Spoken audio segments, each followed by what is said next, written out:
Education টিকে Assam channel সকলোকে স্বাগতম জনাইছোঁ। বন্ধুসকল, বহুত বহুত ইম্পৰ্টেণ্ট ভিডিঅ' হয়, সকলোৱে শেষলৈকে চাই থাকিব। এইটো ভিডিঅ' বহুত ইম্পৰ্টেণ্ট ভিডিঅ' হয়, কাৰণ ITR যিহেতু অনলাইন প্ৰক্ৰিয়াটো চলি আছে আৰু ইয়াৰে মই কাউন্সিলিং চিডিউলখন প্ৰথমতে দেখাই আছোঁ বাৰু এবাৰ। ইয়াতে আপোনালোকে দেখিছে যে 4 আৰু 5 জুলাই এইটো এডমিশ্যন আছে আমাৰ, যিখিনি থাৰ্ড কাউন্সিলিঙত ছিট পাইছিল, আৰু 7 তাৰিখ আৰু 8 তাৰিখ আছে ফ'ৰ্থ কাউন্সিলিং। এতিয়া বহুতৰে ৰিটেইন বুলি আহিছে, আমাৰ ৰিটেইন বহুত কেণ্ডিডেটছৰ মানে ছিটটো ৰিটেইন বুলি আহিছে। এইকাৰণে আহিছে ৰিটেইন বুলি, কাৰণ ইয়াতে তেওঁলোকে যিহেতু এবাৰ ছিট পোৱাৰ পিছত আনপ্ৰেছ কৰিছিল, তাৰে পিছত আকৌ বেলেগ ট্ৰেডত ছিট পোৱা নাই, সেইকাৰণে ৰিটেইন বুলি আহিছে। এতিয়া কিছুমানৰ আকৌ মানে ৰিটেইন বুলি আহিলেও ছিটটো মানে কনফাৰ্ম কৰিব বিচাৰে, কিন্তু কনফাৰ্ম কৰিব পৰা নাই।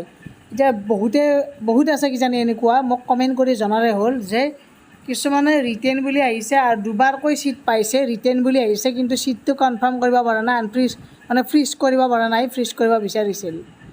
তেনেকুৱা যিমানবিলাক কেণ্ডিডেটছ আছে এবাৰ কমেণ্ট কৰি জনালে হ'ল। একচুৱেলি আমাৰ যদি এবাৰ ট্ৰেড ছিলেকশ্যন কৰে, সেই ট্ৰেডৰ ওপৰত আমাৰ কি আহে, চেঞ্জ নকৰালৈকে ট্ৰেডটো ফিলিং চইচৰ সময়ত চেঞ্জ নকৰালৈকে আগতে যিকেইটা ট্ৰেড ছিলেক্ট কৰাই থাকিব, সেই ট্ৰেডকেইটাৰে ওপৰতে ডিপেণ্ড কৰি কিনে আমাৰ ছিট পায়। কিন্তু যদি এডমিশ্যন লোৱাৰ পিছত আনফ্ৰিজ কৰি কিনে আকৌ বেলেগ এটা ট্ৰেড ছিট পায়, তেনেহ'লে বেলেগ ট্ৰেডটোতে যাব লাগে। কিন্তু যদি ৰিটেইন বুলি আহে, তেনেহ'লে সেই ছেম ট্ৰেডটোতে এডমিশ্যনটো কনফাৰ্ম হৈ যায়, এনেকুৱা নিয়ম আগতে আছিল। কিন্তু এতিয়া মই কিছুমান কমেণ্ট পাইছিলোঁ আৰু বহুতে মোক মেছেজ কৰি সুধিছিল যে এনেকুৱা হোৱা নাই, কাৰণ ITR ফালৰ পৰা ছিটটো কনফাৰ্ম কৰিব পৰা কোনো উপায় নাই বুলি কৈছে। গতিকে এনেকুৱা যিমানবিলাক কেণ্ডিডেটছে এবাৰ কমেণ্ট কৰি জনালে হ'ল।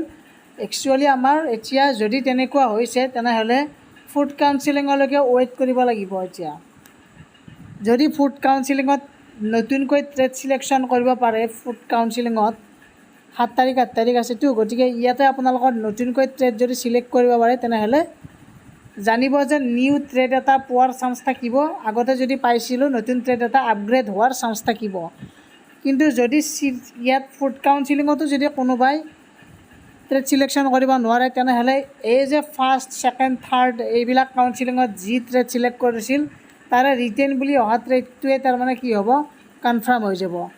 গতিকে যিসকলৰ বিভিন্ন এইবিলাক সমস্যা আহিছে, কমেণ্ট কৰি জনালে হ'ল, তোমালোকৰ মাজতে ডিছকাশ্যন কৰি ল'ব পাৰিবা কিছুমান, সেইকাৰণে। গতিকে ভিডিঅ'টো এইখিনিয়ে আছিল, সকলোৱে শ্বেয়াৰ কৰি দিব আৰু ছাবস্ক্ৰাইব কৰি বেল আইকনটো প্ৰেছ কৰি ৰাখক, তেতিয়া আপডেটসমূহ পাই থাকিব।